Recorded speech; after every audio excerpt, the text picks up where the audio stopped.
What if the universe has a blueprint, a living code that turns chaos into form? An actual geometry written into water, stone, even our DNA. I actually learnt sacred geometry in the jungle. He walked away from a prescribed life into rainforests and remote islands, where spirals fell from mango trees and numbers spoke without words. 40 years later, his thesis is simple and incendiary. The language of God, mathematics is the language of the creator. The patterns we wear on pendants and build into cathedrals aren't decoration, they're instructions. At the center of his work is a doorway, two circles crossing, the Vesica Piscis. This Vesica Piscis, this symbol of the eye of God, it contains root 2, root 3, root 5, golden ratio.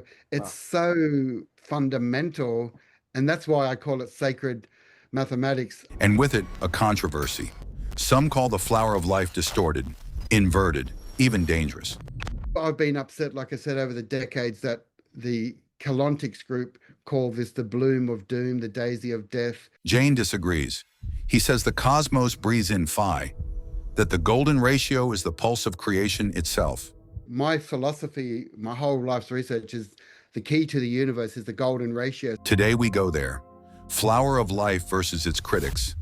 The Vesica as the eye of God, hexagons and pentagons inside DNA, toroidal fields, and why the most viral idea of all might be that we've misunderstood the numbers we trust most. This is the OmniGeometry podcast with your host, Gustavo Castañer. And today we sit with a true original, Jain 108. Welcome, Jain. Lovely to have you here. I've been following your work for quite a while, and you were one of the first people that came to mind when I wanted to dive deeper into this topic of the power, the nature of the flower of life, the golden spiral, Fibonacci sequence. And before we get into that, for those viewers who might not know you, tell me a little bit about yourself and how did you arrive to this big mission that you have? You've been researching over 40 years, right? That's right. Yes, it's been a journey. Mathematics, sacred geometry. How did you arrive into this mission, and what is your mission? Okay, so I'm going back in time now, so it just takes you back to your childhood. But I grew up with a Lebanese family. Both my parents are from Lebanon, and they escaped a wartime situation, came to Australia, worked hard, ran a business. So I grew up in supermarkets. That we built shops. So I was packing shelves and adding percentages. I was always doing mathematics in the shop and calculating prices. And then, but my father was a builder. We built the shops. So I was a bricklayer by trade and a concreter. So we would have to be on site and calculate.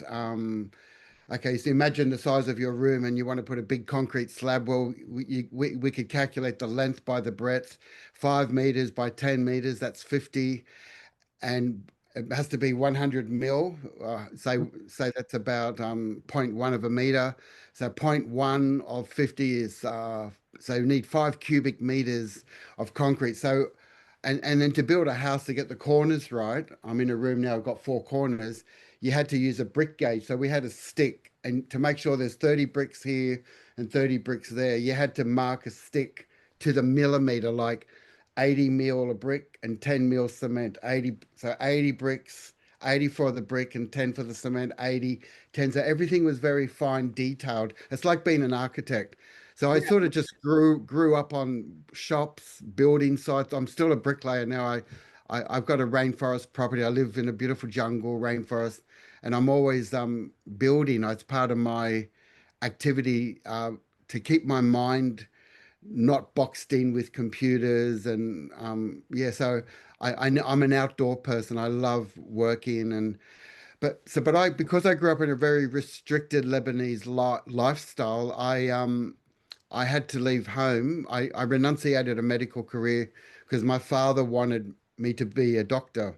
But I knew that my calling, my true calling, was to see the world. And yes, I renunciated medicine and I traveled the world, and I ended up living for 2 years in New Guinea with Wow. Aboriginal people.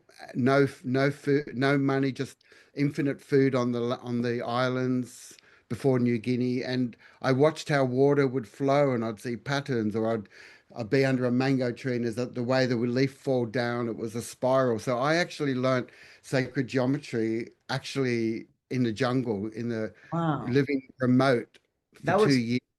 that was one question I had for you. Was that the moment in time where geometry went from being something purely mathematical, logical, into something sacred or metaphysical? Can Yes, you remember that first experience where the realm of sacred geometry, even if you didn't know the term sacred geometry, but sacred geometry entered into your field of consciousness? yeah, the word didn't exist then. And so, my issue was when I was 18 and I was studying very hard to become a doctor. Mm-hmm. I got like in the top 2% of the state. I loved maths. I was loving trigonometry and algebra. And but the problem was that by the time I got to university, I felt like my mind was going to explode from too much information. Like everything that I knew was from being told to me from parents and Mm. from teachers. So the reason why I had to escape, I literally, at the age of 20, I gave away everything I owned. I literally gave away my car. I had a huge music collection. We had LPs in those days. I gave away everything I owned, and I just hitchhiked thousands of miles up to the Torus Straits, and it was like I needed to know who I was, because as you know, the definition of sacred geometry, who am I, where did I come from, and I only had an artificial view Mm. of the world. It was very pedantic and academic, and I couldn't take any more learning. I was like, say, studying psychology, and there's no, I mean, I love psychology today, but the thing is, I couldn't take any more book learning. So I literally had to strip myself of everything, of my whole identity. Yeah, it's an identity crisis, and it's still an identity crisis now. Who are we, and why are we doing this? But I'm an original thinker. I think after 40 years, I realized that the best thing I ever done in my life, my best stories, was when I lived on these islands. I lived on 5 islands near New Guinea. For Wow. example, like what would go fishing, for example, in their boats. And one day the chief of the island, every island only had 100 families, not many people. One day they caught a dugong. It's like a bottlenose. It's like a dolphin, but with a big club nose. So Okay. the so we caught they caught a dugong, and then they woke up the whole island at dawn and said, "Look, we're cooking it under the ground on rocks, and everyone will come and share a piece of the dugong." I was vegetarian then. I'd Okay. been anyway, so I wouldn't eat meat. But the chief of the island, they loved me so much. I used to have long hair down to my bum, and I looked very feminine for some reason, because they hated white people, but for some reason, being Arabic, I wasn't an enemy. So they almost adopted me. Oh, wow. So we're eating the dugong, and I wouldn't eat a part of it. But then the chief came up to me and said, "Please, I insist that you Okay. have a piece." Yeah. And out of kindness, I had one piece, and it was like eating sushi or something so soft it melted in my mouth. And I had a blissful experience. And I said to him at the end of the Wow. breakfast, I said, "What part did I eat?" He says, "Oh, you ate the embryo." So they gave me the embryo of the dugong. And if I won't be able to show you now, but I've got another PowerPoint where all the pictures that I drew for Uh-huh. the next 10 years were all pictures of half human, half dolphin. A lot of the murals that I've done, I'd love to show you another time, or I could send you a photo of it. Yeah, So sure. there'd be pictures of Jesus on the cross, but he's got a dolphin tail. So I think what happened by eating those stem cells, it Uh-huh. kind of purified my body, but it changed my consciousness. Wow. So I've got a lot of stories like that where I was innocent, naive, completely green, unfiltered, That's and I was great. having experiences that ultimately led to what we're talking about, DNA, consciousness. And then I realized that imbued in all of that, there was a sacred mathematics. And in fact, the only textbook that I had with me Mm-hmm. when I hitchhiked and gave away everything, you know, the tarot card, the Fool, you got a broomstick with your possessions in a Yeah. bag. That was me, sort That of was you. following a butterfly ready to fall off a cliff. And I had so many experiences where, you know, some tribes tried to put a spear through my body. I had spears flying through my, Wow. past me. They could have killed me. Or I camped on other sides of the island where they said, don't sleep there because there's crocodiles. So I did all this stuff that I would never do again. Well, I'm glad they didn't kill you. But the one book that I had was an architectural book. I must have been in an op shop in far north Queensland, and I found one book on architecture, and it was very nerdy. And it showed a picture of that when you roll a wheel on a line, there's a line, and you roll the wheel, and you trace the path of the curve, you get kind of like a golden spiral. It was called the involute of a circle. I didn't know what that was, but I started studying a full mathematic textbook with logarithms and trigonometry and rolling circles and pi. But I realized that I must have had a natural love for mathematics. It was an inquiry. I believe now, I think why I was doing that was I believe that all languages are superficial, that the language we speak now will change in 2,000 years. And I think there's 300 languages in the world and thousands of dialects. But the Yes. one thing that won't change is mathematics. Yes. And There's that's no room for misinterpretation, right? It's exactly, yeah. beautiful. And the ultimate mathematical code, which we're going to be talking about later, is the flower of life. That's why I'm really excited to Beautiful. have this conversation with you, because we Yes. want to go back to pure principles. What creates the universe? You know, what is eternal? What's in our geometry of the body and Beautiful. Well, ourselves? love your story. Fascinating story. How from childhood you were immersed in mathematics, in architecture with precision, laying bricks. Then, you talked about this, different stages of being a renunciate, right? First, you renunciated medicine, then your possessions, then you also renunciated meat. It's a theme in your life. And now, as you point out, you keep doing that as layers, I imagine, of the ego, of these identities, self-constructs that we have. But yeah, we're here to talk about mainly the flower of life, because Yes. in the late 1990s, this whole notion of that the flower of life might be somewhat distorted or reversed came about. It became really popular until this day. The reason I was very interested in this topic is because, for context, I post a lot of artwork from OmniGeometry and the One Mandala app, where we use, the flower of life, Metatron's cube, and once in a while I get a comment, oh, that's the daisy of death. And I've been hearing that for years, and then I thought, I haven't found information or a compilation of experts really dissecting this and see if there's any validity to it, if there's any truth, or it's just a misinterpretation, misconception. And so when I thought about interviewing people, 3 people came to mind, Nassim Haramein, Robert Edward Grant, which I already interviewed on this topic, and you. Yes. And so thank you so much for accepting the invitation, because I know that you're very well versed in mathematics, sacred geometry. You have taught people from all around the world, not only adults but children's, right? You have a book or a course for children as well, right? Yeah, I've written 30 books, but basically my books are all about. Before I go into the books, I actually brought out Nassim Haramein in 2010 or 12. I brought him out about 15 years ago, and to where I live in the Byron Bay, and it was packed out. It was packed out, and I shared my database to get him to talk. I talked with him as well. Yeah. So we go way back. So I was because I've got a network here, and I was the only one here really teaching sacred geometry. So we brought him out. But basically, I have written 30 books, and a lot of my books, every year I would write a book. And just someone like yourself, like we're researchers.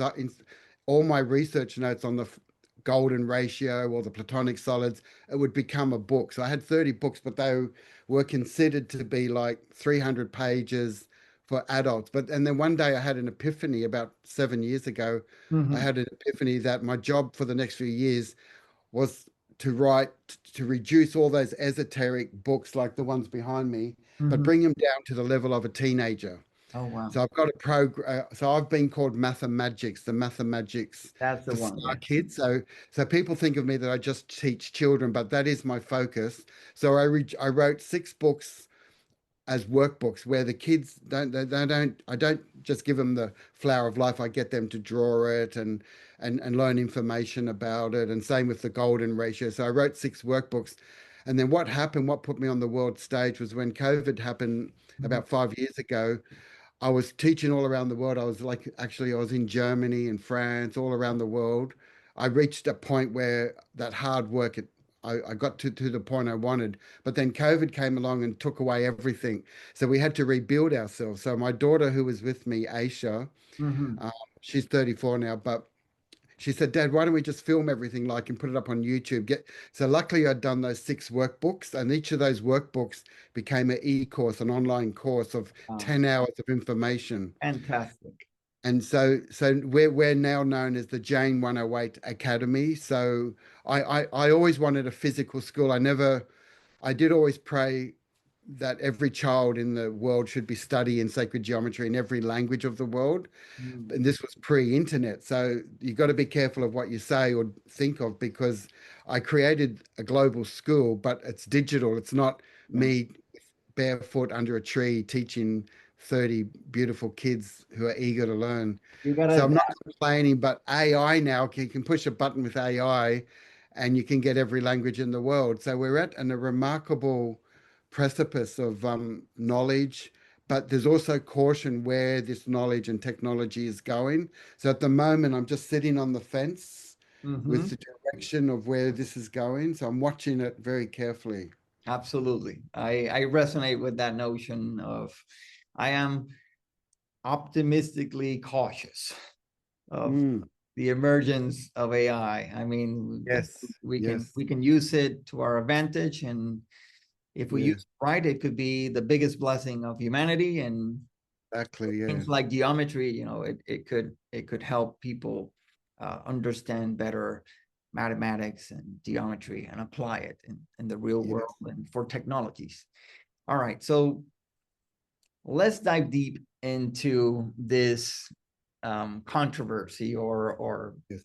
kind of opposing views between the flower of life. And to just give some context, they often argue that certain sacred geometries like the flower of life or Fibonacci spiral, they're inverted codes, Yes. 60 angular rotations. According to the people who believe this, they limit energy flow, right? But to me, it doesn't kind of make sense, because you see this 60-degree rotation as a fundamental angular value in hexagonal symmetry, right? That's right. See it in nature, in snowflakes and honeycombs and Even the flower natural of life, when you phenomena. look at the flower of life, Mhm. it's hexagonal. There's that hexagonal, the 6 sides of the traditional flower of life. Yeah, and I'm glad you brought that up, because over the last 20 years, I've Mhm. been receiving emails constantly like you saying, I've just been studying these colontics and the crystal spiral, Yes. the work of Ashiana Dean and all the teachers around them. And I've been disturbed by it. I don't want to be negative, but the thing is, it's my duty as an educator to say, okay, what's it all about? So I've read all the PDFs, I've studied everything for decades, and I still can't get my head around it. My body doesn't resonate to that to say that the golden ratio is a distortion and that it's disharmonic. Yeah, because my philosophy, my whole life's research is the key to the universe is the golden ratio. So what I want to lead up to is, if we can identify and locate the pulse of the universe mathematically, the divine proportion in the traditional flower of life pattern, which is the Vesica Piscis, Mhm. um, So we begin with two circles that overlap, where one circle goes through the center of the other. So it's kind of like a union, like a Venn diagram of the divine circle intersecting with the human circle. So we are in a divine connection with the above and the below, everything. So if we can locate that there is a golden ratio in the flower of life, which no one has ever talked about.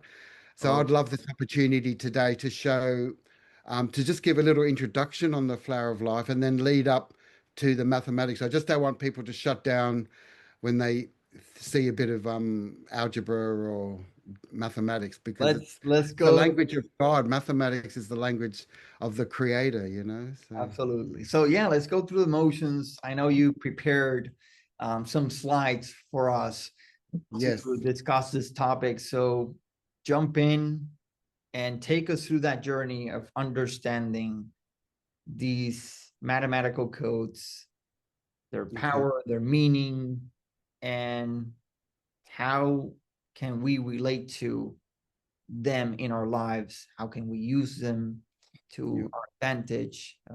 Because that's one of the things that I'm most interested in is how can these teachings, if I were to embody them, right? Whatever you teach, how would my life change? Right. And Yes. how could, my reality be different, better? So I'll give you the Okay. floor. Go ahead. You can share the If I screen. can share screen. And so I'll just start off with a little introduction. Part one is just going to be a little bit about the ancient origins, which is a bit of eye candy about how it appears in Egypt. Most people know this already.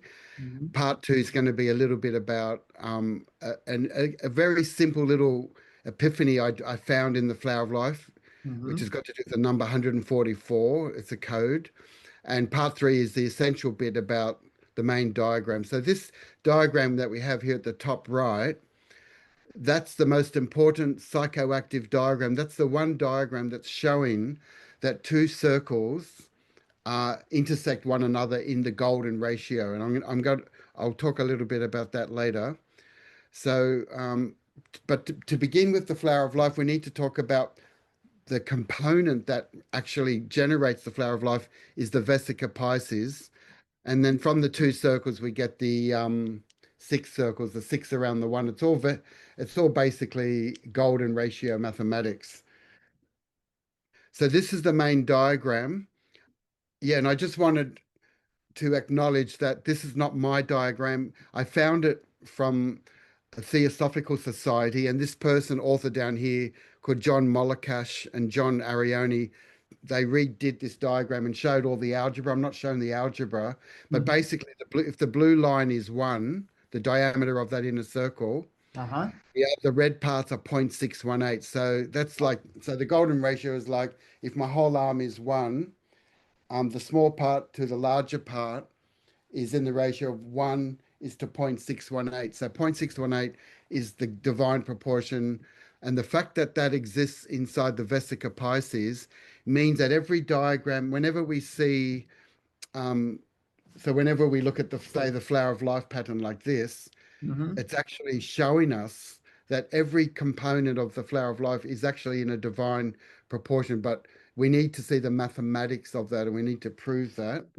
Um, yeah, so I've been upset, like I said, over the decades that the Colontics group call this the bloom of doom, the daisy of death, Mhm. and it's been bothering me. So I've had to sort of do a lot of thinking because my whole life's work, as you know, I mean, is I've been talking about the Torus, The Taurus, which is yeah. about the ability to turn ourselves inside out, which is about the fractality. You know, that if we're going to find out who we are, we have to understand vorticity.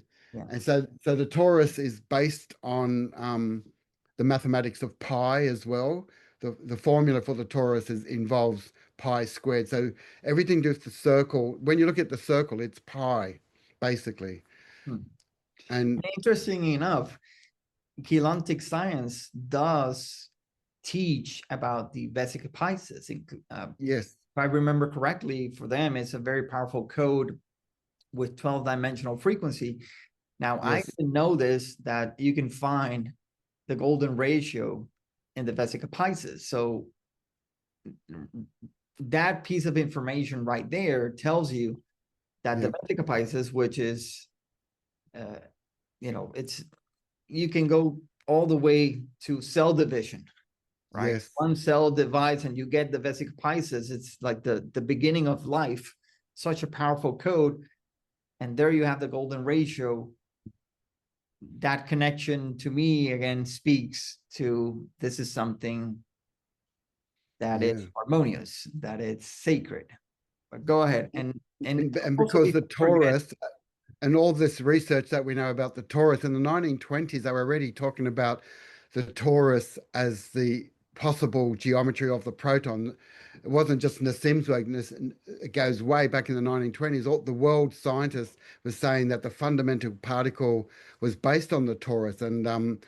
And so for this group to call it the poison apple, I mean, that's really painful to hear that the Torus is a poison apple. So I think they've really crossed the line there. And I think it's our duty to show another lens that it's actually sacred. So when you said that this is the diagram, you would have known that the Vesica Piscis is in red. If you draw another circle that touches the four corners of the rectangle here, so there's that shaded area, that's where it makes the golden ratio in that yellow line here. So if this is 1, the radius of the circle is 1, well, this part here is 0.618. So again, that's another diagram that I knew about, and that why we can say, yes, the Vesica Piscis is the fundamental building block of all creation. It's the mother of all form, the blueprint of life. And it does contain, in fact, it contains a root of 2 there. It contains a square root of 3 in the altitude of the mandorla. Mandorla means almond.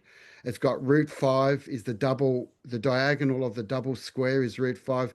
So this Vesica Piscis, this symbol of the eye of God, it contains root 2, root 3, root 5, golden ratio. It's so fundamental, and that's why I call it sacred mathematics. See, when I say mathematics, people shut down, and so people love sacred geometry, but I want to be proud to say that this is sacred mathematics. It's a language of God. It's nothing to be afraid of. So when we see the flower of life now, just to show you, most people know that like that's the flower of life, but we call it a 3 frequency because it's got 1, 2, 3 petals to each side. But there are other ones. So there's different types of flower of life patterns. If there's just one petal there, it's like the seed of life. This is like the seed of life where there's 6 circles around the 1.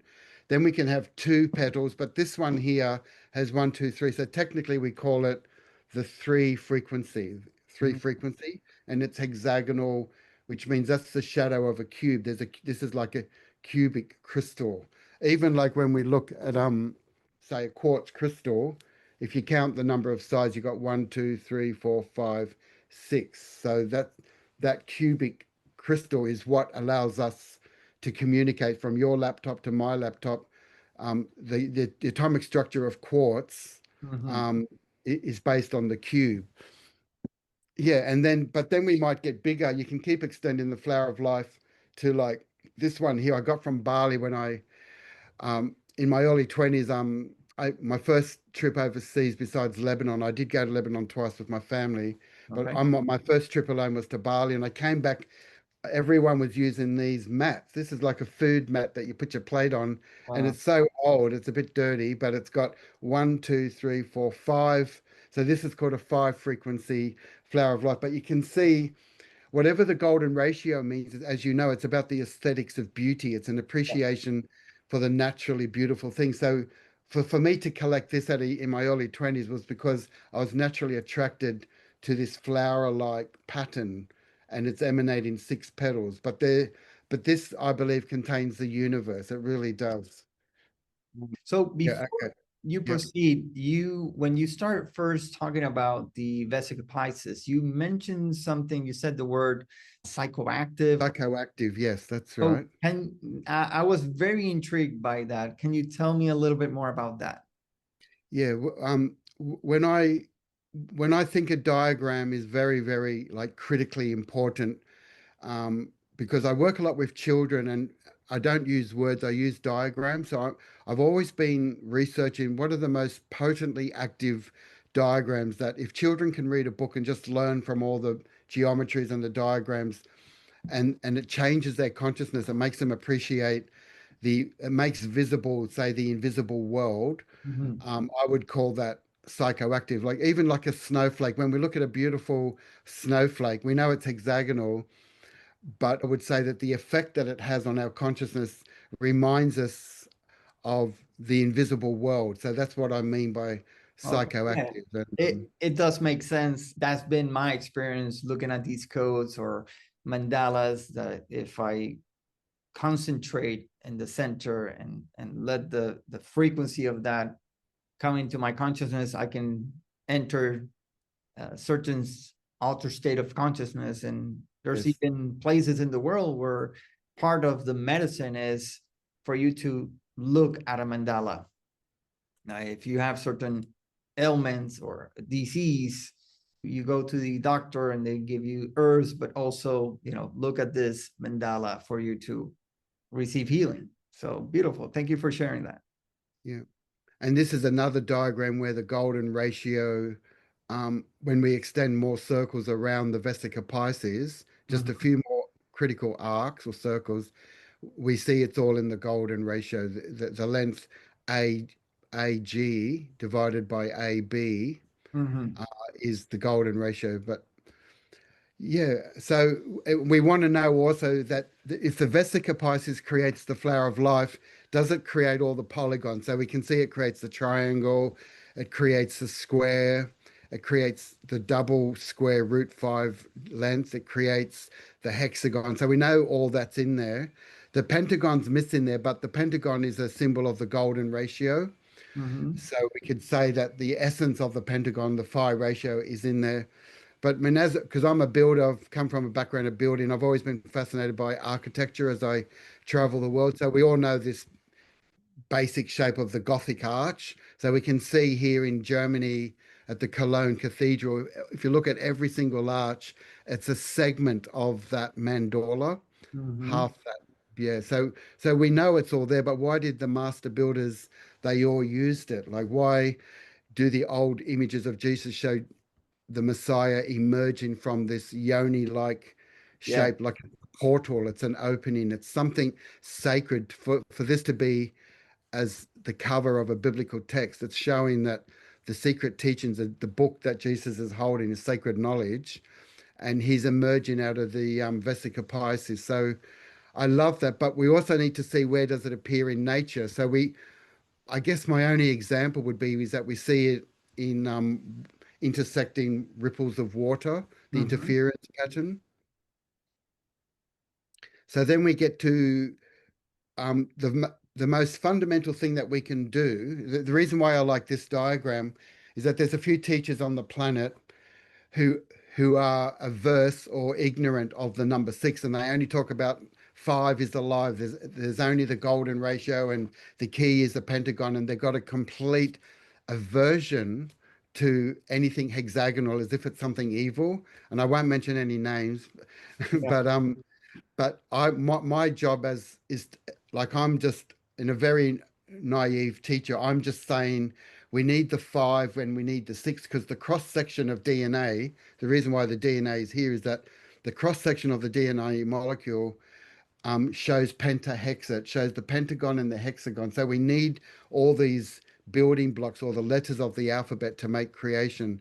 So the 6 is sacred because only this is what I get 5-year-olds to do in my workbooks. If we have a central circle, Mhm. um, if we have a central circle, we know that 6 other circles can be drawn around this. So you could have 6 coins, give a child 7 coins, put one down and say, how many coins can go around a central coin? That is one of the first primal inquiries into the nature of who we are, is just how many coins. And if it happens to be 6, then we know we're onto something really special. That's part of the universal structure.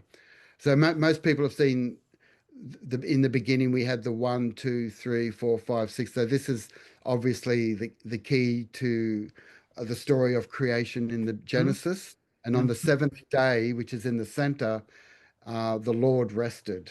Mm. So the Lord rests on the seventh On the day. center. Wow. Yeah. So, and then we see six. Okay. We see in Australia, we have eucalyptus pods. So this is really common here. So why does nature arrange six seeds in that kind of configuration? And snowflakes are in this pattern. In fact, the word crystal in the old Greek means ice, the crystal, even the word Christ as Jesus, Christ as the word ice has got to do with the memory of water. Um, yeah, so there's that diagram I was talking about, the six around the one, which happens to be the key to nanotechnology as well. This conversation we had at the beginning that we're on the precipice of a AI revolution, and it's about the consciousness.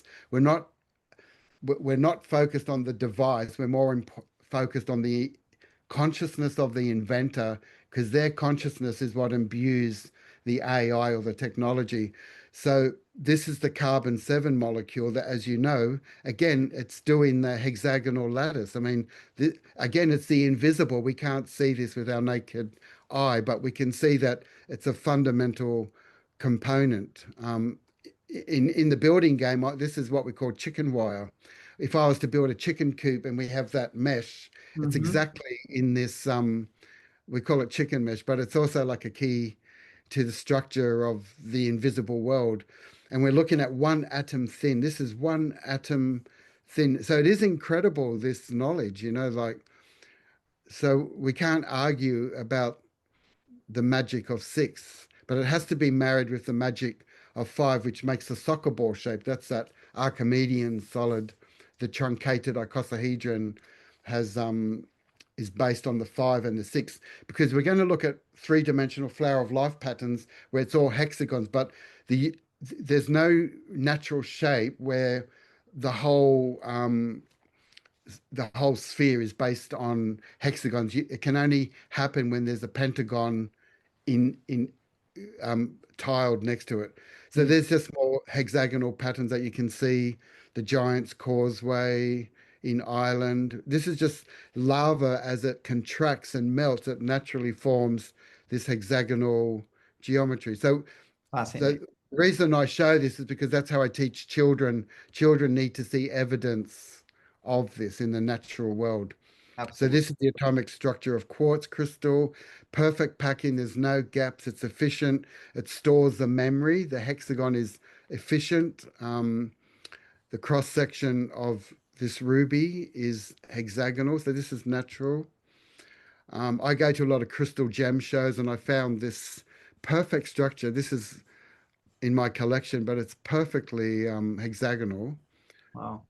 It's called dravite. I hadn't really heard of dravite, but I know it as a tourmaline, brown tourmaline.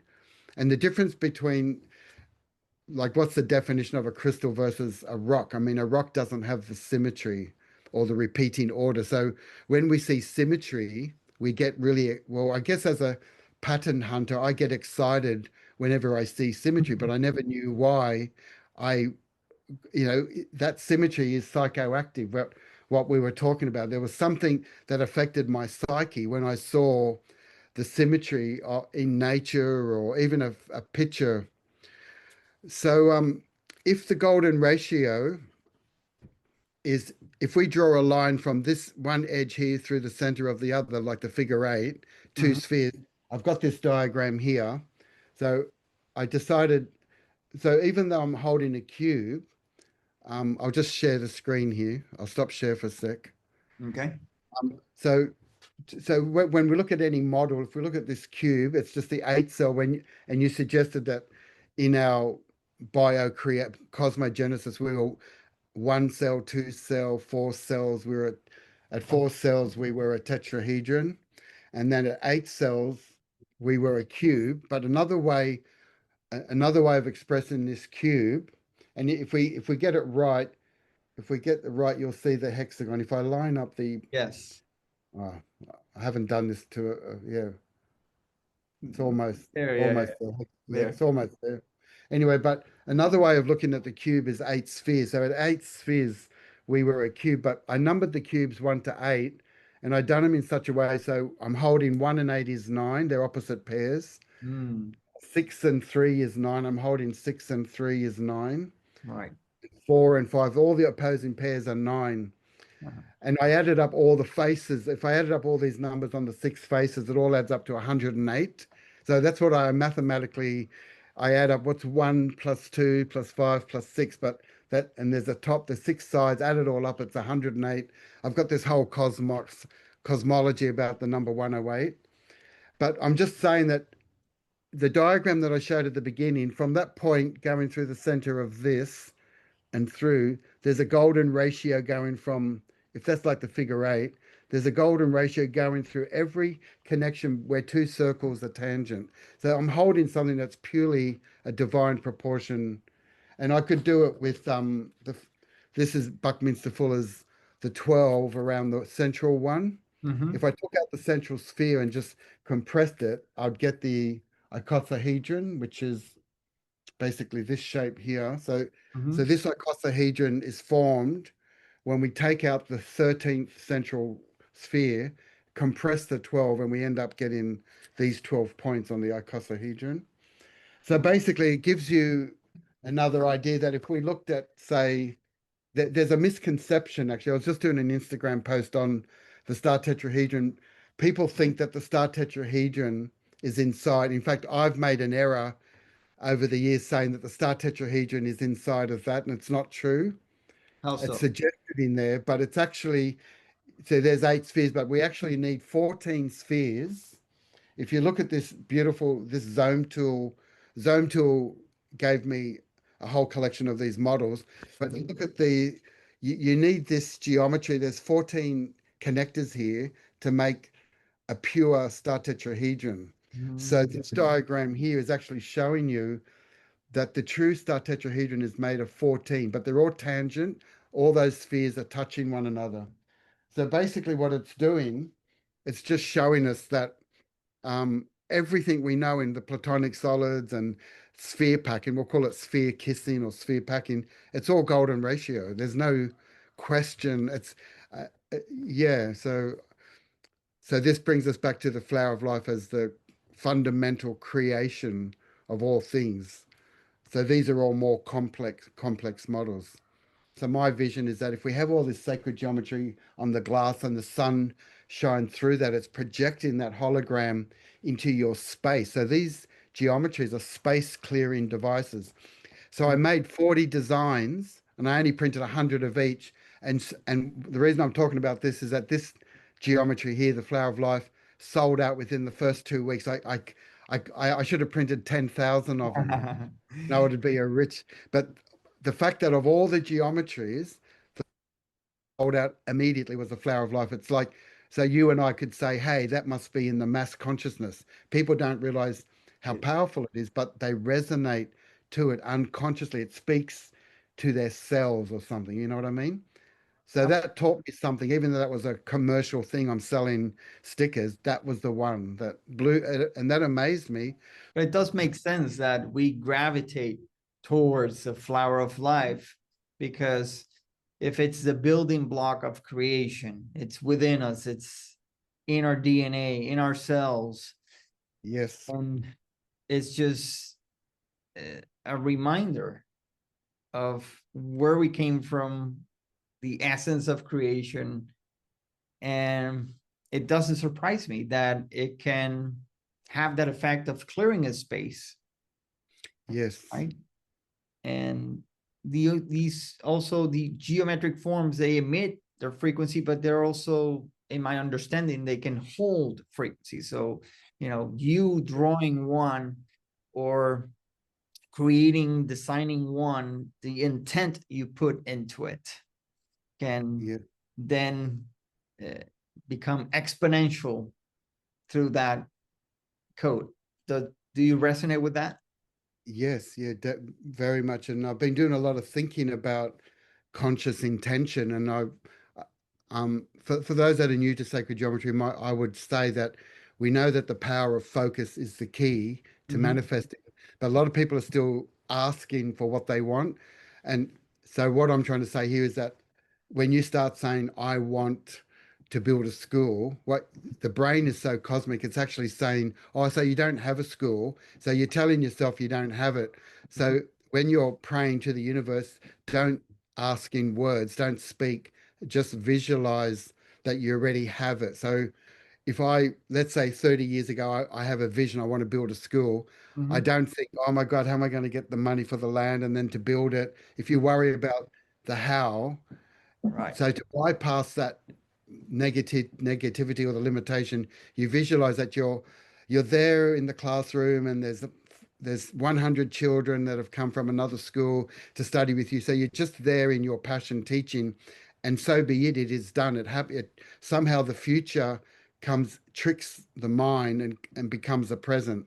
So my thing about manifestation is don't ask because it means you don't have it. Visualize that you already have it. Yeah, because one thing keeps you in the wanting state, right? It's the lack. You know, I want is, like you said, I don't have it now, right? I need. And then when you visualize, the brain cannot distinguish the imagined reality from the actual reality. And so you kind of collapse those quantum waves into existence. Exactly. Teacher that I had taught me something also that is different from visualization, and it's using wonder. And so I like his that. name Wonder. is, yeah, it's Alan Harriet, and he taught me how to use a wonder statement for the purpose of manifestation or embodying a state. And I basically, like that. what he said was that when you wonder, right, it's like creating a void, because wonder is open-ended, right? Visualization, you are consciously visualizing something. So there's certain limitations. I mean, you can visualize as much and as grand as you like, but you're actually constructing something within the mind. But with wonder, it's open-ended. It's kind of infinite. And so he would use the wonder statement saying, for example, in the example of the school, I wonder what it might be about. Building or being or having a school. And then that creates an inner void. And then the universe loves to fill that space. Yeah. And then it leaves room for the unknown. Because sometimes when we're manifesting, right, we might have an idea, or it might happen this way or that way, but when we leave it open-ended, then we allow that higher self or the universe to manifest in ways that we cannot even imagine. This is the part two of my three-part discourse on the Flower of Life. This is obvious material. This is architectural revelations where we see the Flower of Life everywhere. But this is not a building, but most people know the Flower of Life from Leonardo da Vinci's Codex Atlanticus. So he was drawing this about 500 years ago.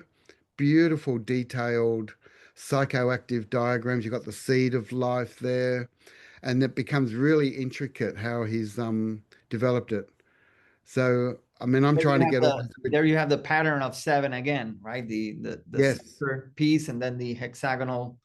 Yep. Carbon 7, C7.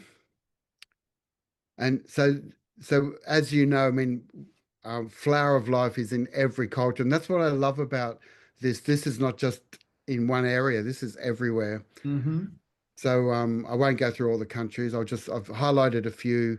The most famous one, as you know, the most famous one, as we know, is in Abydos, where it was laser. We assume only laser could have etched it into that ceiling there. That's the most special one. I love mystery that we can't explain this. So that's in the Temple of Osirion, or they call it the Tomb of Osiris. I mean, so we know that. This is where, when I was talking about the three-dimensional Flower of Life, this is another whole thing I'd love to. I'm not going to talk much about it now, but my colleagues, Elena Danan and Dan Willis, they're looking at the alien connection to geometry and star systems, how they use the three-dimensional flower of life. So that's a really big subject. I won't go there now, but that's an impossibility to draw. Like I said, we need to have the soccer ball shape with the pentagon. That's all hexagons, but they've had to fudge the petals a bit to make it appear like all hexagons, but that's not a true diagram. I'll talk about that later. But basically, the most powerful symbol is from the foo. I think it's more of a lion dog or foo dog, and it's about protecting sacred knowledge. I think what's his name, Jamie Janover, a friend of ours, he took this photography. He's gone around all these sacred sites, and I just love the way the claws are protecting this three-dimensional flower of life. It's almost That's a fierce. privilege to see that in person with my wife, and it Oh, is. you saw, yeah. Oh, you're lucky. I've always wanted to go. I'm planning to get to China. I don't know why, but there's something drawing me there. But how large is it when you saw it? What's the size of that roughly? I cannot honestly vividly remember, but it was quite large. Like I cannot, my memory is not that exact, but yeah, it was quite large. Okay. Yeah, so the Forbidden City. So then this one's in Turkey, Flower of Life in Turkey. I've got a couple of diagrams of this to show the actual room. Mm-hmm. Um, yeah, and this one's in India and in Spain, Oh, in Spain. the three frequency. Iraq at the gate of Nineveh. So we've got this. I think this one now is in the Louvre Museum. I think a lot of this got destroyed, but this one's now in the Louvre. Mm-hmm. Uh, then in Israel, there's a lot of Flower of Life in Israel. You've got a lot of Hebrew writing here, but this is everywhere in the Middle East. And I like this image of the broken flower of life because this is what we're talking about. Our symbolic conversation is that the flower of life is the key to sacred geometry, but there's people teaching that like it's it's disharmonic. So I just threw that in. But that's in Masada.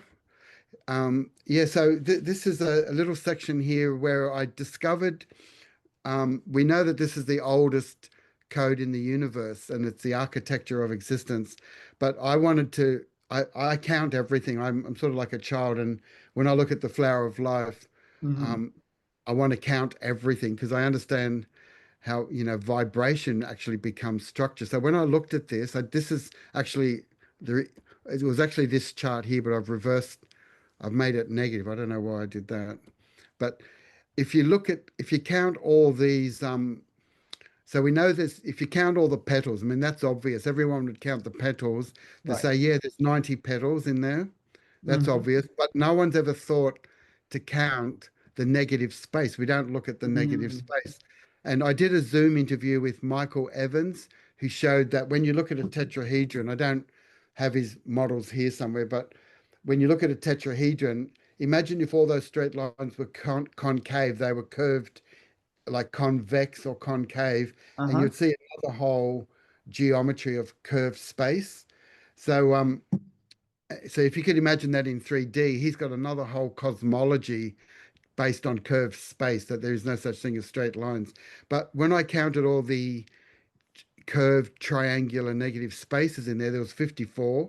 So I thought the actual components of all of that, 90 plus the 54, 90 petals and 90 petals and 54 triangles sums up to 144. Mm. So so then you can say, well, what's so special about 144? So I wrote it here. I'm more interested in the reciprocal of 144. I'm in my library here behind me. Uh-huh. I've got all the works of Bruce Cathie. Okay. Um, and this is what Bruce Cathie is the guy that revealed, he was a commercial pilot in New Zealand and he revealed, he got his child's basketball, and he had observed some UFO activity as he's flying from Auckland and flying around New Zealand. He observed craft that just made a sudden dash across the sky. So he started plotting all these points, and he essentially gave us the ley line grid. And the number 144 pops up a lot. But what he does is that he takes, so 144 has got to do with 144,000 nautical miles for the speed of light, because you might know the speed of light in miles per second. It's Yes. 186,624, or the square root of that is 432. There's a lot of buzz around 432 squared is the speed of light. But same with the pyramid angle. If you take the angle of the pyramid, if you take that pyramid angle here, not on the edge slope, but on the this midpoint of the base, the slope height of the pyramid is 51.84. If you convert 51.84 degrees into minutes and seconds, you multiply that by 60 and 60 again, you end up with 144,000. Oh, wow. So the speed of light is embedded in the angle of the Cheops pyramid in Giza, or David Sarita calls it Giza. It's not Giza, it's Giza. But the work of Bruce Cathie, I met him before he passed away in Brisbane. He's one of my mentors. I've got all his books.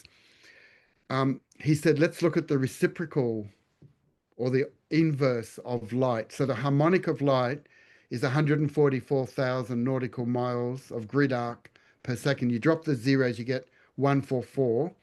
We take the inverse, so on your calculator, you'll get so 1 divided by 144 is 0.0069444. So what we can do is drop all the fours or round it off to 5. So he wrote a whole book called Harmonic 695, this book. And he's basically saying that you can't just drop an atom bomb.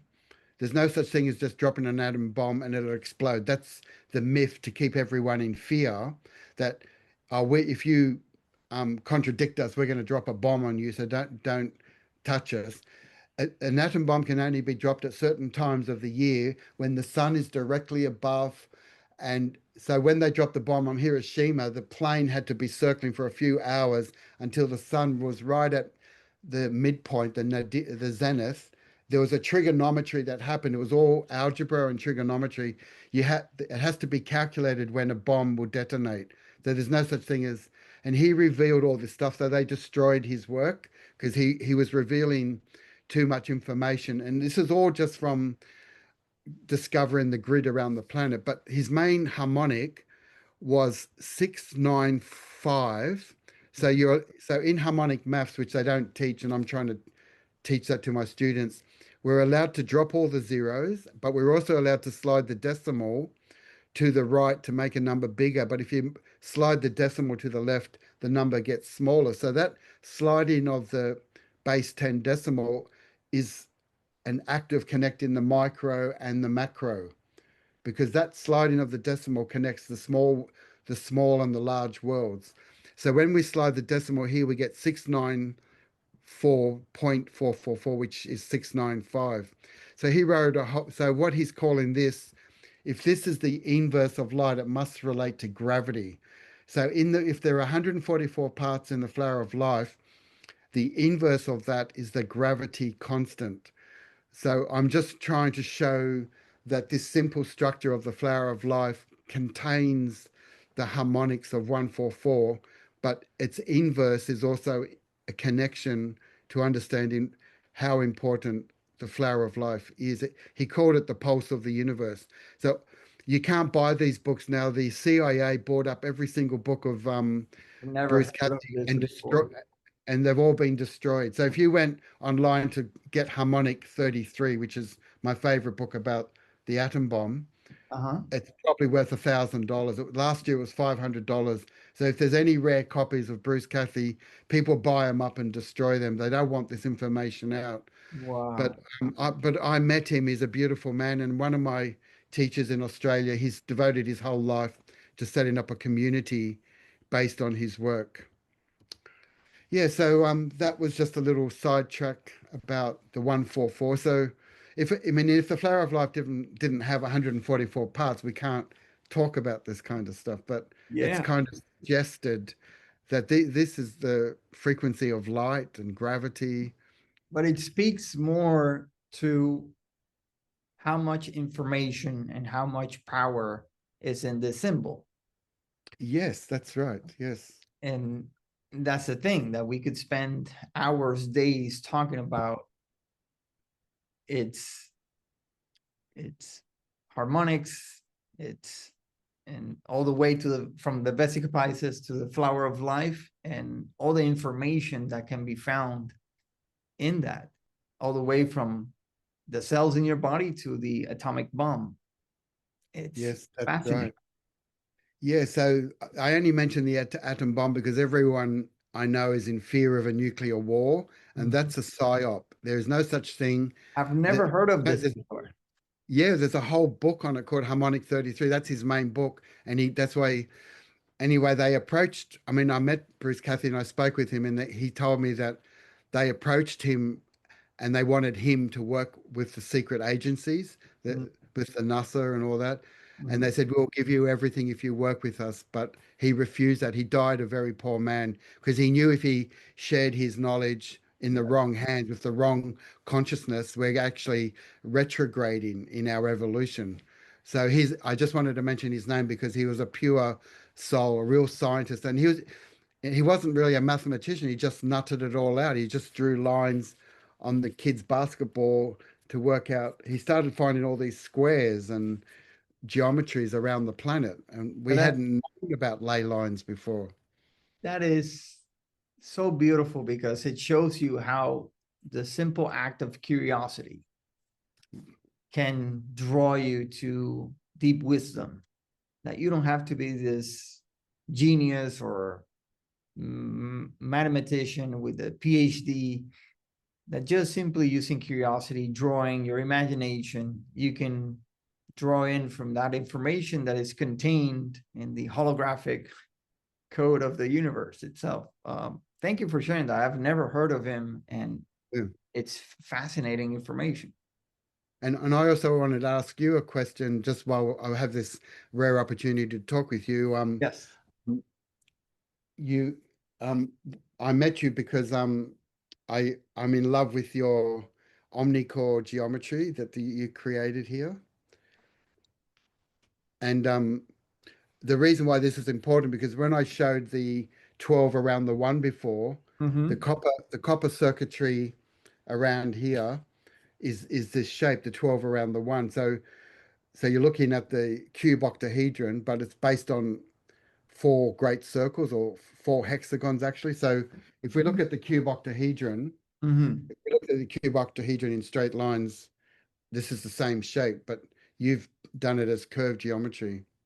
Now, this cube octahedron is a fractal because it's the only it's got 24, another big number, 24. like 108 is the number 24. This has got 24 edges and 24 triangular vectors. So if where I'm putting my finger, there's a triangle, Mm-hmm. there's 24 triangular vectors that are all touching the center. You can't really see it, but I'm sort of touching an equilateral triangle.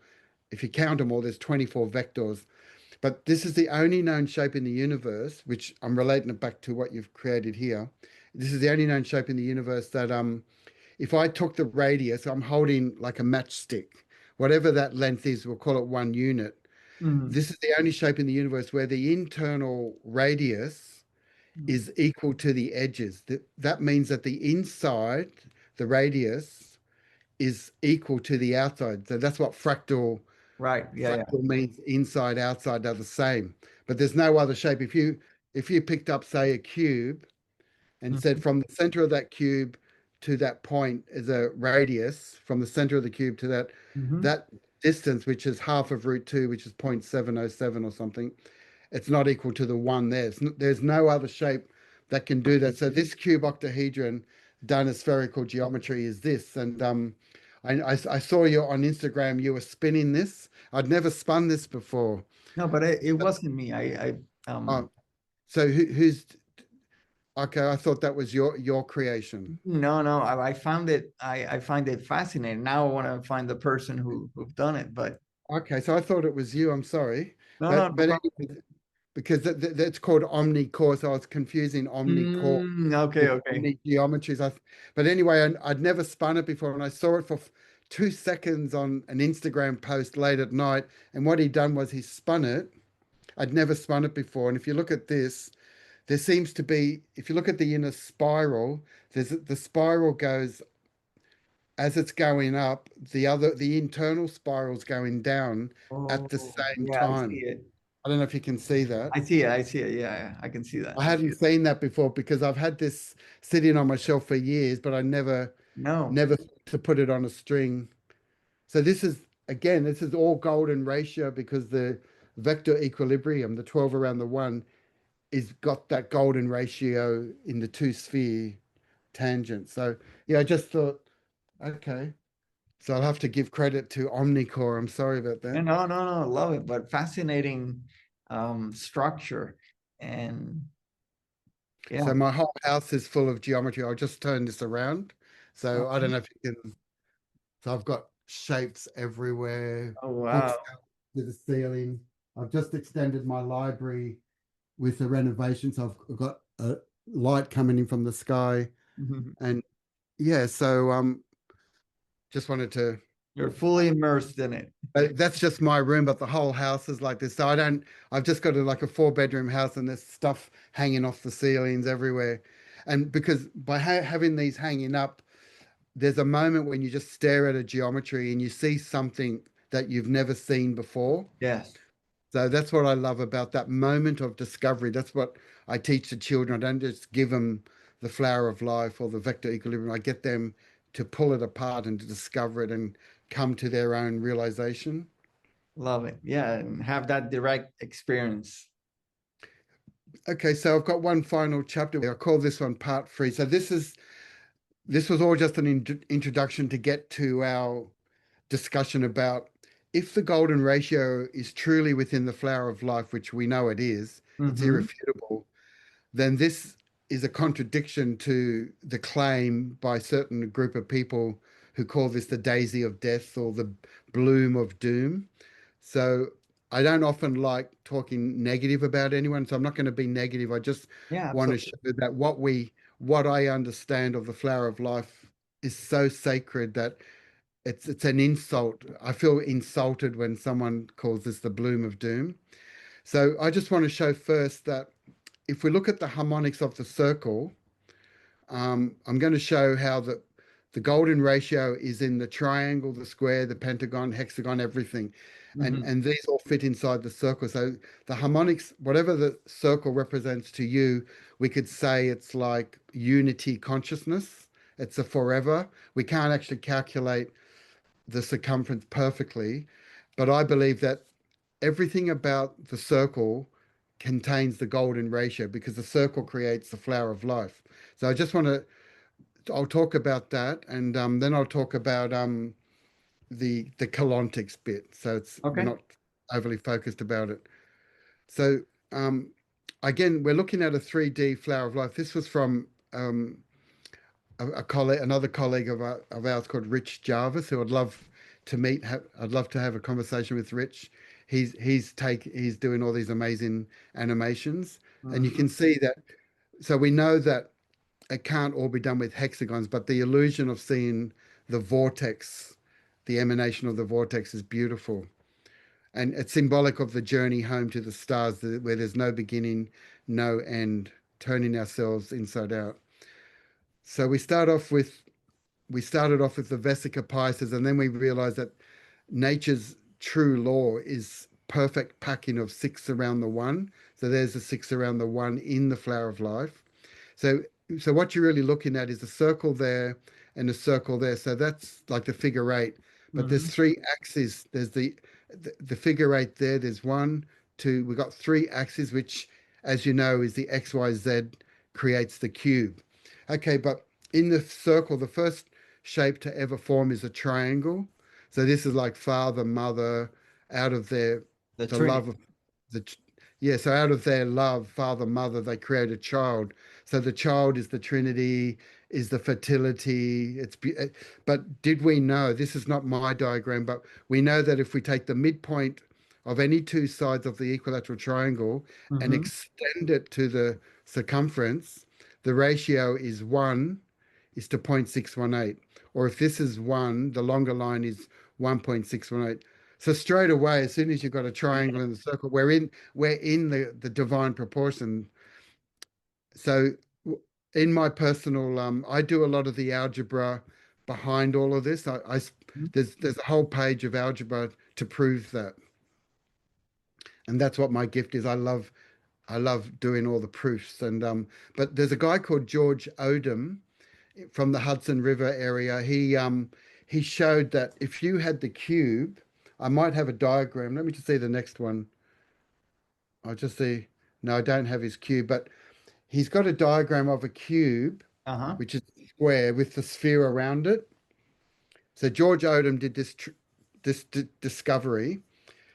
But if you can imagine a sphere around here, so from the center of the cube, so from the center of the cube to the point and to the circle, to the sphere, there's Uh-huh. a golden ratio of the cube in the sphere. I actually need a diagram of it. I may have it somewhere, but this is all the mathematics here where you're using square roots and laws of numbers and Pythagoras. What I should say about here is that if someone wants to study sacred geometry, my advice would be, we know that there's two gems. There's the golden ratio is like the diamond in mathematics, but the gold, or no, the golden ratio is like the gold, but Okay. the diamond in mathematics is the Pythagorean 3-4-5 triangle.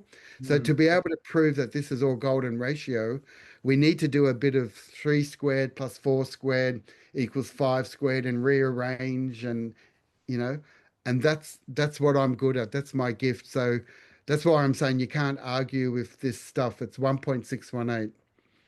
Beautiful. And you know, by showing this stuff, there might be a 10-year-old child who sees this and says, "Oh, I'm going to create an electronic circuit board based on that stuff where all the electrons are free flowing or there's no friction." You know, I feel that like you and I, we're like farmers and we're just throwing the seeds out, Mhm. and we're not attached whether the seeds grow or not, and we don't know who they're going to go to. Right. But my vision is that some 10-year-old student or child is going to find this seed and nurture it. And Absolutely. so we know. So what I just showed you there is that the triangle in the circle or Mm-hmm. the tetrahedron in the sphere has golden ratio, but so does the square, but not in the whole circle, but in the semicircle. So that square in the semicircle is a golden ratio. And then we know the pentagon is all golden ratio. Mm-hmm. So there's the double. I'm obsessed about the double square because you and I know that the formula for the golden ratio it's a mystical thing. It's 1 plus the square root of 5 divided by 2. But we don't know what the square root of 5 is.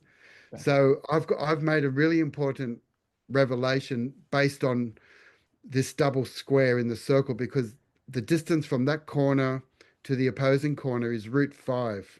Again, Mm. Pythagoras' theorem, 1 squared plus 2 Uh, squared gives 5, but that's root 5.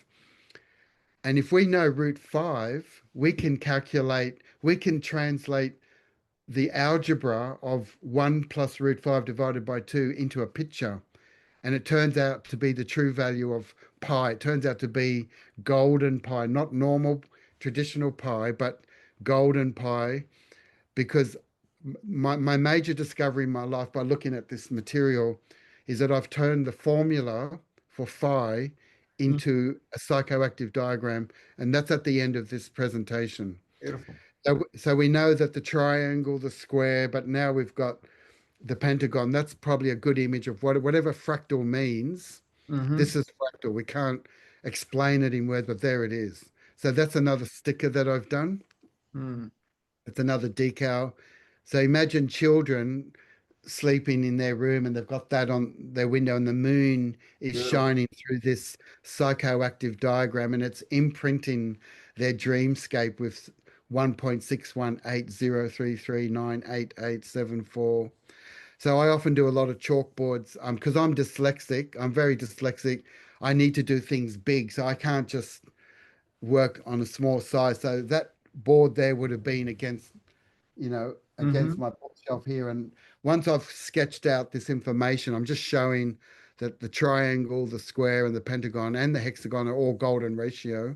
And then I draw the golden spiral for the children, and they love it and they learn a lot about it. But this diagram here, this is if we've got two squares, we're going to put a circle a unit circle in the diameter of the circle is 1. But look at the golden ratio. When you draw that diameter, that length there is root 5, right? But Okay. the way it cuts the unit circle is in the divine proportion. So if this red line is the diameter of the circle is 1, but this red line is 1.618, and this smaller segment is 0.618. So everything about the circle sitting upon the two double squares, which generates the golden ratio formula, it's all 1.618. You could also have 3 squares like that and draw a circle touching the 4 points, and suddenly you've got the golden ratio. I'm just trying to say that it's in everything. Everything. Yeah. Universal. That's all. In fact, just to summarize who I am, I've spent my whole life, 40 years of research, trying to show that the golden ratio is in every structure. And if it isn't, like, is it in the 3, 4, 5 triangle? Like, we've got 3 squared plus 4 squared, 3, 4, 5. I haven't proved it, but someone else has shown that there is a golden ratio in that. I want to show it's in everything. So we saw this diagram at the beginning where the double square here that generates root 5, the circle that goes around these 4 points intersects the Vesica Piscis in the golden ratio. So if AB is 1, then we know that OJ is OQ is 1.618. So I learned, because I'm dyslexic, even though I see that diagram that someone else has done, I will still spend days drawing it myself, because by Wow. drawing it, that would be another advice to young students. Keep drawing and reproducing diagrams by hand, especially as we go into AI world and universe. The more that we read books, collect books, draw diagrams, write by hand. I mean, use Chat GPT, but don't become addicted to it. Find that balance. So I do these I've got like thousands of diagrams like this and as I'm drawing it, I get more insights. When I traveled to America 3 times, I met Bruce Rawls. He's another mentor. He wrote a book. I do have his book here somewhere. I don't know where it is, but he wrote an amazing book, and he does all the mathematics. So because we're talking about the Vesica Piscis, I'm able to reproduce. Again, he's got all the mathematics. I've had to study, but I can reproduce every segment of the Vesica Piscis. So this is Flower of Life, but we want to have X-ray eyes and analyze what's the area of that sector in the mandala, the area of this curve, that straight triangle. In fact, we want to know the square area of the mandala. That's probably the most important thing. Inquisitive. I want to know what's the area of that mandala to the whole circle. Like, we're looking at sacred ratio, eternal design. It'll never change. So I spend weeks and weeks dreaming and analyzing and pulling it apart. So the ratio of that mandala to one circle is 2.558. Is that what I've got? The ratio of the circle C. So the circle C here, this section. So one of these circles, the area is pi, which is 3.14. And I want to know the sacred ratio of that I of the, oh, sorry. Okay. I've just got to go back to play. I touched a button. So I want to know what's the sacred eternal ratio of that eye of God there to the whole circle. So 3.141, and I calculated the mandala to be 1.228. You divide it, you get 2.55. So it's not a number that rings a bell. So in my dictionary of harmonic numbers, we know that 2.618 is the golden ratio squared. So it's close to that. So the reason I do all this research is that I'm trying to find that, the area of the mandala to the circle is phi squared. It's a golden ratio, but it didn't hit that mark exactly. It's just 0.1 off it. So I sweat over this stuff, but I've got I can see it. 5,000. So I've got a 5,000 page dictionary of all sacred numbers. So maybe next year when we have another chat, I'm going to release the world's first dictionary of sacred geometry, which is really going to be my legacy. If I died tomorrow, the one thing that I will leave is it's called Harmonic Stairway. It's a dictionary of all of Bruce Cathie's harmonics, your harmonics, everyone's Oh, research wow. put together. And it's a book where I acknowledge all the researchers and authors. So this Beautiful. is a tribute to Bruce Rawls, who I met. Hmm. So I'm a big person about giving acknowledgement to Yes. no one's discovered anything, but some people have spent their whole life researching something. So we just want to acknowledge their passion and their time. Okay, so this is phi in the Vesica Piscis, the golden building block of the seed of life. So this is really the diagram. All of this introduction We was I would, if come I had back to to, the beginning. yeah. So this is the one diagram that if we could submit this to the Colontics Crystal Spiral Group and say, look, the reality is this is sacred mathematics. The Vesica Piscis infuses every geometry in the world. Hmm. Please honor, please let's honor this Right. Vesica Piscis, mother of all form, the father of all structure, as to something that we should be revering. And I call it like God mathematics. So the diameter of the circle is 1 Hmm. ED. That means EF is 0.618, so is CD. Or that means CE, this longer line, is Uh-huh. 1.618. And this all started off from the unit circle. So what I like about this is that if this is 1, AB is 1, so Hmm. is this radius is 1, 1, 1. We've divided the Vesica Pisces into 3 parts, 1, 1, 1. And that's a beautiful thing because when you look at the decimal of a third or 2/3, a Hmm. third is 0.333 and 2/3 is 0.666. So these harmonic values 333 and 666 are embedded in this uh, creation. So I'm calling this the fundamental diagram because I just wanted to mention that if anyone wanted to know more about the Flower of Life, I did about 5 years ago, 4 years ago in 2001, I did my first um, e-course on Flower of Life, and it goes for like 6 hours. But Absolutely. I I'll never put the mentioned, link and put it in the description for yeah. anyone who So wants to So learn. what we're doing today, this is a little bit more advanced because I didn't, when you're doing webinars and courses for beginners, you don't mention all this maths because people shut down. But I wanted to thank you because you've given me an opportunity to get out something that was really important to me is this diagram because Mhm. I've never talked about it. But I want to show where this came from. It actually came from the Theosophical group from Mhm. India. So I'll get to that in a minute. Um, so as I was saying, I spend a lot of my time researching all the hidden mathematics behind that. And you've got to study things called secants and intersection of curves and formulas.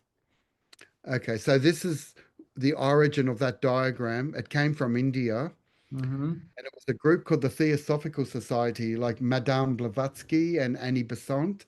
They were the theosophists like 100 years ago. I have another mentor called, what's his name? He wrote Occult Chemistry, a 500-page book. It's in my library here. Occult Chemistry Wow. by Leadbeater. Charles Leadbeater was a teacher of the Theosophical Societies, friends of Madame Blavatsky, and they taught all this cosmic math that where it goes back to 5,000 years ago. So, so, so here we have the circle, whatever it is, universal unity consciousness. It's the void. It's the Mhm. one. And and most people talking about the origin of creation. There was a creator. It's not a he or a male God. We'll Right. call it the Father, Mother, God of creation, the Creator. And the Creator wants to know who it is. So the Creator made a copy of itself. It said, I will duplicate myself to see who I am. So Mm. Father, Mother, Source makes another copy of itself, and its identity or consciousness is in this point here. So we call it, so Leadbeater called it the Brahman, the Pradana. That's the potential of becoming. So we're still in the void. So the so what's happening is that so now we were one consciousness, but now we want to extend our consciousness. So that cross is really important. That's the descent of consciousness, the emanation into the physical world. We're going from the spirit to the earth symbolically. What father, mother, they're spinning a web and they're saying, I want to see who I am. So we've made a copy of ourselves, which is kind of like fractal in a way. It's not a fraction, it's actually a duplication. So they want to, so God, father, mother, God wants to experience himself, herself, whatever it is. And suddenly we have this kind of like figure eight. So when you look at this figure eight, what you're really looking at just on a 3D model is, let's say we have a torus. I'll just grab my torus. So when we have the torus, we want to say, how was this created? I was just saying that when we look at the torus, we're looking at this figure eight, because you notice that a lot of people on their business cards, they say, I'm a cosmic healer or whatever, I'm a Reiki master, and they always have that figure eternity symbol. So the figure eight is the like the eternity symbol. I want to show where it appears in the torus. So if you have that slinky, I mean, a lot of children have this slinky. Slinky, yeah. So we know that when we join the two ends of the slinky, it's such a, so we get that torus shape. But if I was to cut the torus in half, it's called a transverse slice. So if I get the torus and cut it in half, I'm looking at the figure eight. So this is that diagram. So really, when you say you're a Reiki master, you're saying, I am a part of the creation of the universe. My creation is part of the toroidal field. So I just wanted to show the 3D, but really the torus, it's not just a 3D sphere, it's an imploded sphere. That vortex here, it's almost like a fourth dimensional sphere. I would say that the torus is a fourth dimensional construct, because all around the torus here, you can see all these rings. There's many millions and millions of circles that make the imploded sphere. So I'll go back to that diagram.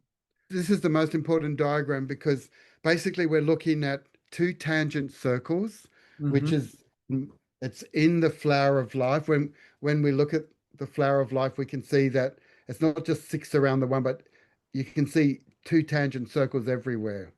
So this is the guts, this is the heart, this is the most sacred component of the flower of life.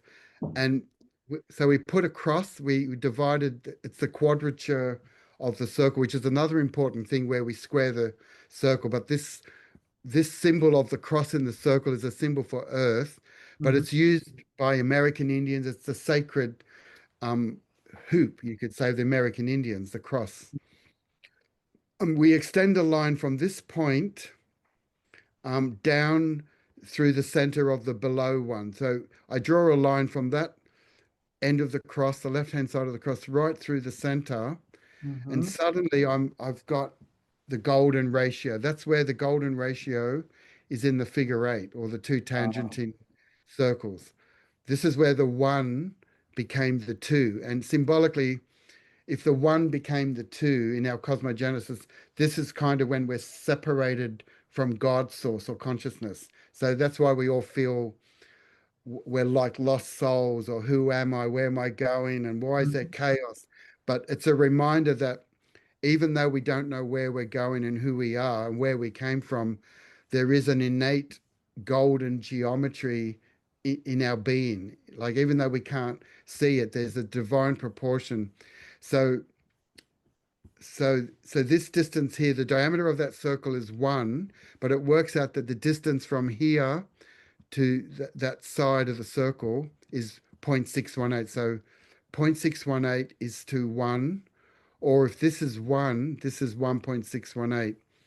And another important number is the distance. If this is 1 unit here, no, sorry, this distance, so this distance here from here to there is 0.5, which is half the radius, plus 0.618 is 1.118. So in harmonic maths, we can call that distance harmonic 111, which has got a lot to do with the magic square of the sun.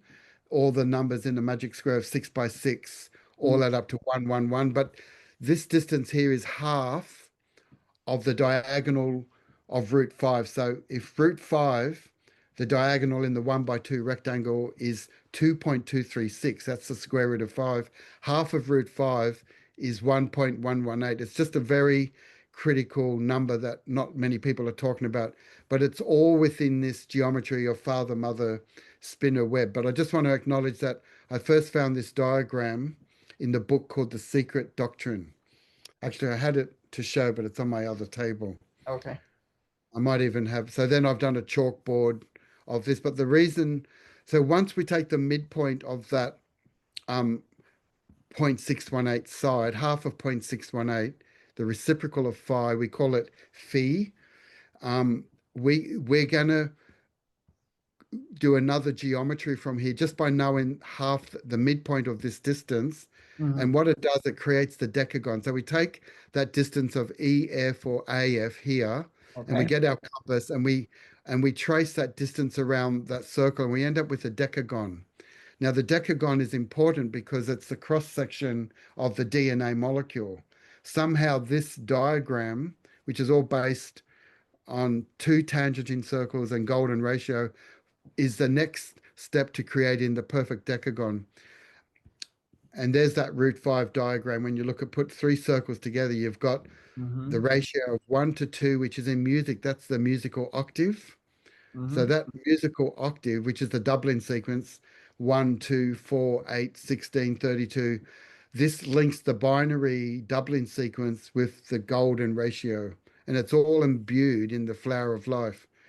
So I think I've got DNA. Yeah. So because we created the decagon from that one chord that connected the 2 circles of creation, we're now creating the cross-section of DNA, which is double pent or decagonal. So imagine you're walking up, so I'll just show it here. If we're walking up a spiral staircase, we've got two counter rotating fields. But if I stopped halfway and I said, I'm going to cut the double helix and stop and look at the geometry, this is what we get here.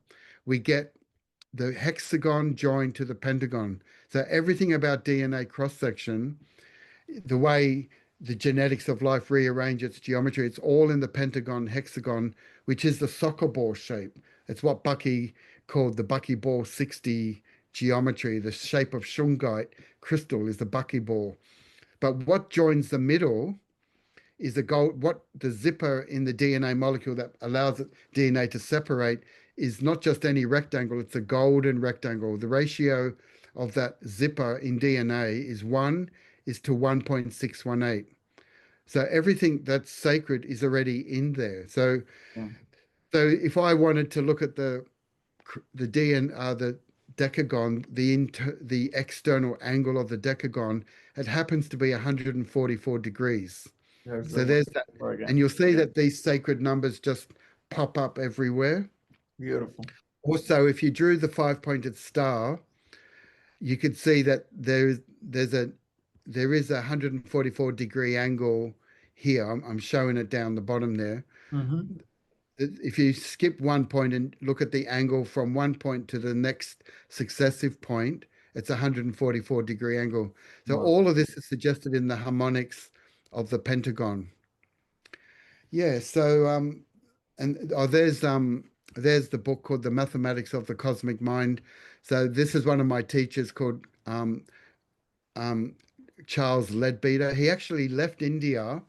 He grew up with all these mystics, but he came to Australia on the western side called Perth and died in Australia here. I don't know why, but maybe he was setting up another theosophical lodge or something. But I've met a lot of all around Australia. Just when I first started teaching about 20, 30 years ago, I went all around Australia, and the only people that really accepted my work was the theosophy group. So people like, not Charles Leadbeater, he'd passed, but the people who were running the lodges, they would pack it out. They would get 300 people. It's a free lecture. They just wanted people like you and me to talk about the mathematics of creation, a bit of eye candy and shapes. Yeah. So they were the ones that supported me because they understood, the Theosophists understood that there was a lot more mathematics that Beautiful. these were geometrical gems. So anyway, he passes, and I go all around Australia still, and I still teach at these lodges. But there's that diagram that he introduced. So there's that diagram here, but done in a modern way on a modern site. There's Mm-hmm. another group called cutthenot.org, and they show you 100 different ways how the golden ratio can be derived from intersecting circles and tangenting circles. Mm-hmm. Just a closing note on this diagram is that um, we're talking to what's important is we're coming up to a thing called the three-dimensional flower of life. And I was saying that you can't just have all hexagons. A hexagon doesn't create the flower of life pattern. Mm-hmm.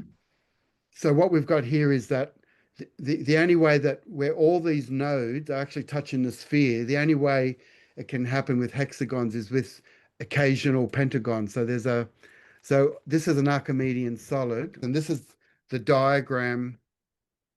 This is where I got that information of Oh, Father there it is. Spinner Web. So there's a whole chapter, like this is real sacred mathematics. It's the origin of creation, everything. It's a very just so it would have started off. So it starts off with the two circles, the nature of differentiation. Mm-hmm. This is where creator sees itself. The one becomes the two. So this was our primal separation from God, and we're spending the rest of our life trying to come back to where we are and who we are. And this is all full of golden ratio pentagons. This is one of my most sacred books. So if anyone can, it's probably out of print, but if you get hold of this by Gordon Plummer. And just while I remember, we're talking about the three-dimensional flower of life. Yes. The hexagon can't tile the sphere in space, Mm-hmm. where every perfect hexagon must be touching the sphere. The only shape that can really do it is there's all the hexagons. We've got the pentagon there. Mm. So this is one of 13 Archimedean solids. So every edge is the same. It's called Bucky. This is the carbon. A carbon 60. Buckminster Fuller predicted atomic structure well ahead of his time. He predicted, and scientists are all talking about quasi-crystals and nanoparticles. This is the key to nanotechnology.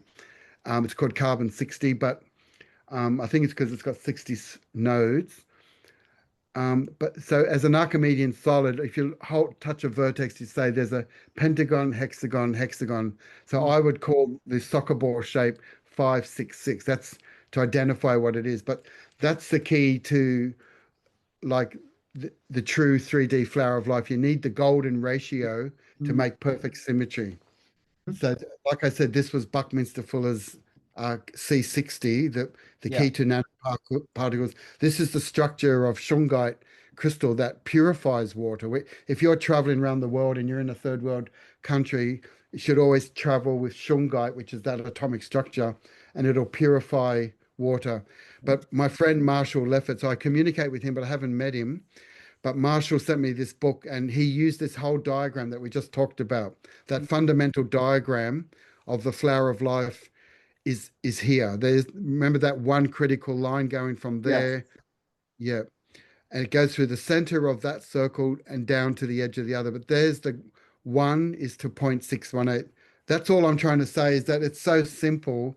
I can't emphasize how simple this is and how fundamental it is. No, But you've made an excellent point, and you have shown us that it can be found pretty much everywhere. well, we can't argue with this. It's irrefutable. So if anyone wants to challenge you and me about these diagrams, well, we welcome the debate, because if the golden ratio wasn't in there, then we have no standing. And I understand that this was fractured harmonics, but this is perfected harmonics, and it's the key to what I would call the future science.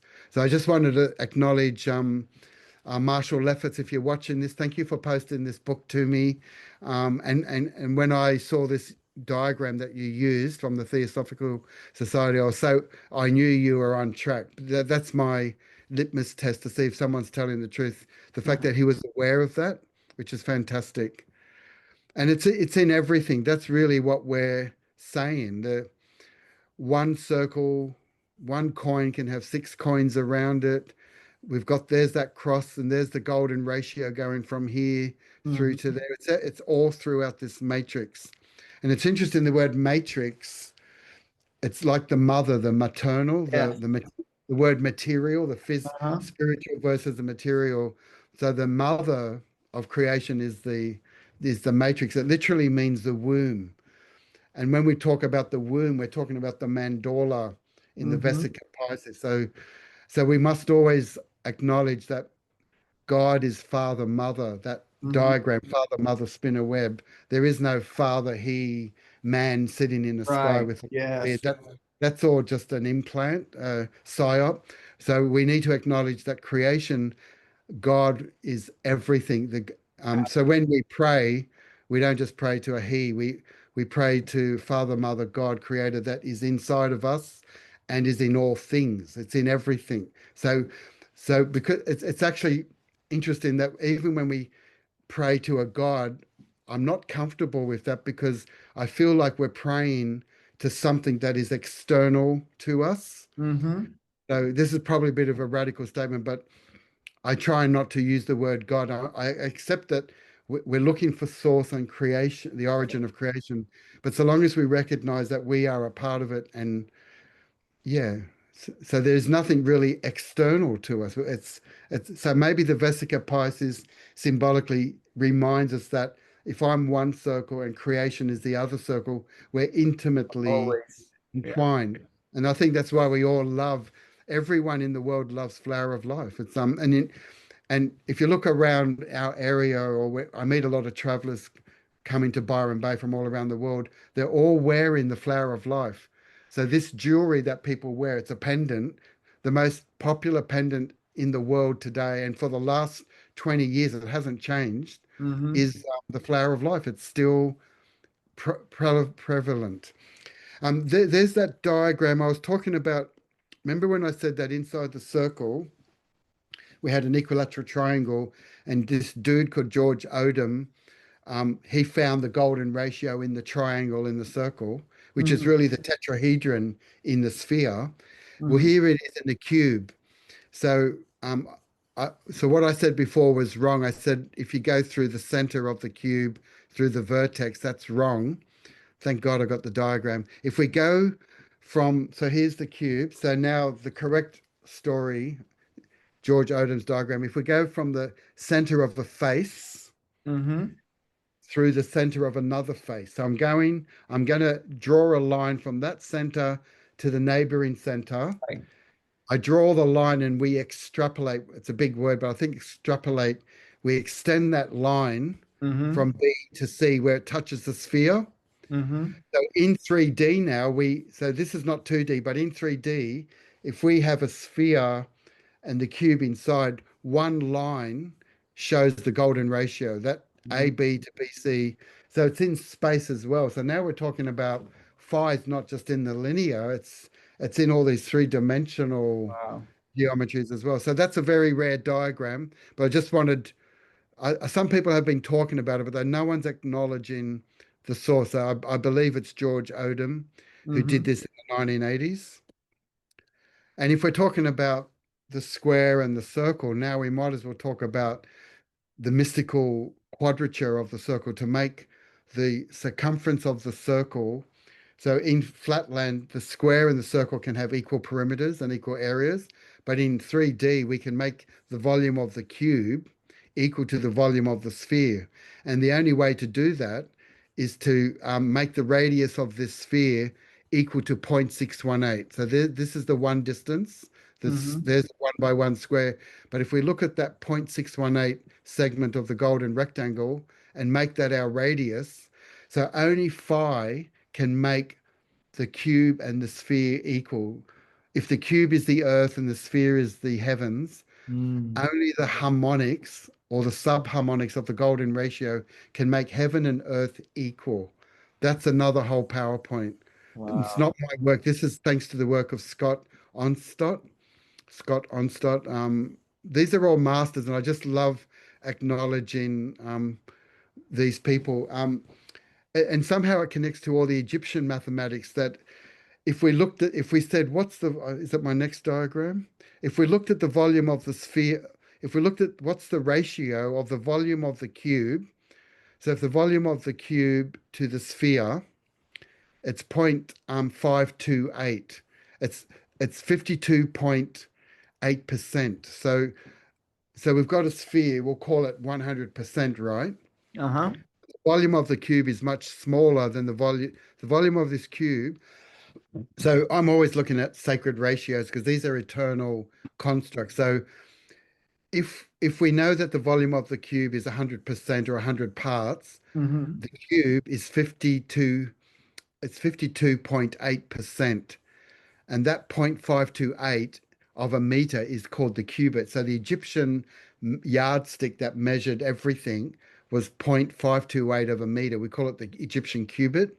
Okay. I don't have the diagram for that, but there's a lot to explore in the cube and the sphere. If we're looking at the square and the circle, and that's why we're interested in the 3D flower of life, because that's the next dimension, you could say. We're not just interested in 2D, we want to start exploring space and time. So this is why it's important in the world of physics. But just back to 2D, we know that the flower of life therefore contains square root of 2, square root of 3, square root of 5, square root of 5, contains the pyramid maths as well. If we look at the mandala, even the Cheops pyramid, that 51.84 angle is generated by the mathematics of the 6 around the 1. It's all it is. The 6 around the 1, the Vesica Piscis. Yeah. So it contains everything. That's all. And this is I'm following the work of Elena Denan and Dan Willis. They're kind of like cosmonauts. They're getting downloads from extraterrestrials and Wow. star beings, and they're talking about all the stuff we've just talked about. So when I study other researchers, it's kind of validating, you could say, Right. that this is important information. But all this geometry has been infused into what's called the what do you call this? The this is that Marcel Vogel crystal. So I've got one here. I'll show it later when I unshare the screen. But this I work with a healing crystal, which has got the 60-degree angle at the top. So at the top here is a 60-degree angle. Mm-hmm. It's a hexagonal pyramid, and that 60-degree angle is active. That's the male part, and the feminine part that's been shaved and cut to fit the pyramid angle. So that bottom angle is the angle of the pyramid, 51.84 degrees. That's the feminine receptive. And they have, if you extrapolate these lines of the 60-degree and the 51, they meet not at the center. This is them here. This is Alana Denan and Dan Willis, who I'm communicating with at the moment. And they're talking about the 3D flower of life in space and time, right? But just going back to, there's an important diagram in the Marcel Vogel crystal.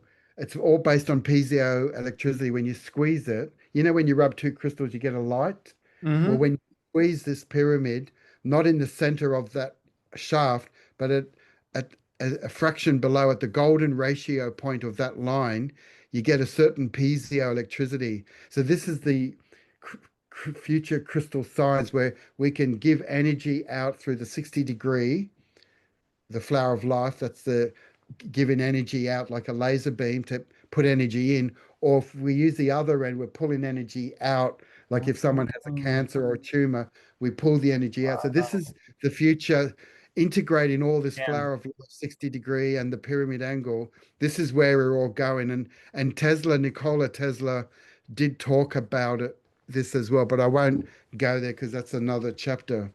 So I just wanted to conclude that this is a bit controversial because I've attracted a lot of outrage that I've redefined pi, which is the relationship of the circle to the square. I believe that pi, there is a golden pi called 3.144, not 3.141, because I believe that every part of the circle Mm-hmm. every part of the circle, every geometry in there, the polygons, 3, 4, 5, 6, it's all based on the golden ratio. So I believe that the harmonics of pi, the circle, must be based on the golden ratio. That's my claim. And Mm, I did a 1 minute interview. I did a 1 minute video on this coming up, but there's a chalkboard showing see that circle in the middle, the yellow circle? mm-hmm, See how there's a square around it? That's a unit square. So we would say that the circumference of that circle is 3.141 pi, but mm-hmm. I'm going to show that circumference of that yellow circle, the reason it's yellow is because it's golden ratio, it's golden pi. And I get that by dividing 4, the value of 4 divided by 1.27, which is the square root of phi. But there's my hand drawing. This is the blueprint for this. If this is true, it's going to Uh-huh. change all of technology. So instead of having cancerous mobile phone technology and towers, if we change the value of pi, which is disharmonic, to something that's in alignment with the codes of creation, this is the new symbol for it, because the symbol for phi is vertical. The square root of phi is 1.272. What that means is 1.272 times itself or squared gives us Uh-huh. 1.618. So that's called the square root of phi. I call it the golden root, the Mm, golden phi. Anyway, but when we divide it by 4 into the square, we get every part of this diagram of the circle is based on 1.618 subharmonics of phi. So that red circle there is the translation. So if I take this distance 1, we know that the formula for phi is 1 plus root 5 divided by 2. So this diagram is translating the formula, the algebraic formula, into a picture. So we go 1 plus root 5. That's the diameter of, I've set the diameter of the circle to be root 5. 1 divided by root 5 divided by 2 gives us that point there on the circle, that okay. red circle. And if you do it from any angle, 1 plus root 5, or 1 divided by root 5, wherever we go, we get millions of dots that make the circle. And the circumference of that circle is 3.144. It's 4 divided by root 5. So I've made a decal of this. So I'm saying that this is the future science and it's going to create a better technology. So can I just quickly show you? You might not have to include this in your Yeah, yeah, go lecture. ahead, please. I'll just play it. I think it's a minute, Yeah, but yeah, it'll show go ahead. you what I've created. Okay. I'm really excited to be sharing with you the first geometric proof to show that the traditional value of pi, 3.141, is actually deficient and that it should be a little bit more. The true value of pi, which I'm calling golden pi, is 3.144. And the reason why we're calling it golden pi, as in golden triangle, golden rectangle golden ratio, is that we take the formula for phi, PHI, we know it equals 1 plus the root 5 divided by 2, but we need to know what root 5 is. So here's the unit square in blue, that's 1 by 1. But when we double the square, we now have a square, a rectangle 1 by 2. So the diagonal from there to there is called root 5, according to Pythagoras' theorem. So now we can translate or convert this ancient cosmic formula, 1 plus root 5 divided by 2.